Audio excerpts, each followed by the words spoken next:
Hello everyone, for today's video I will be teaching you how you can see all the apps you've downloaded on your iPhone. One way you can see all the apps you've downloaded is by opening App Store on your iPhone and making sure that you are logged in. Now, once you've searched an application here on App Store, for example, I'll search Nike, you'll know if you've previously downloaded it on your iPhone or other devices if when you press the application, you'll see the cloud icon. However, if you haven't downloaded it before, you'll see download or get button.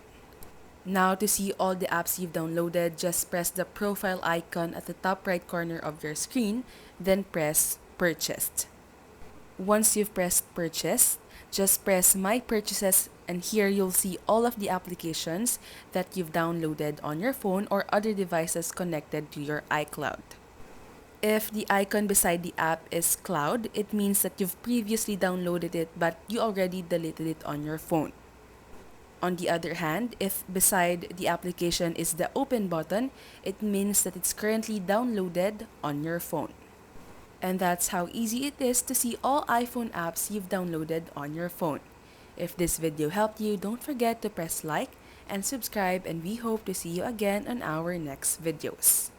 If you have more video suggestions, feel free to comment it down on the comment box.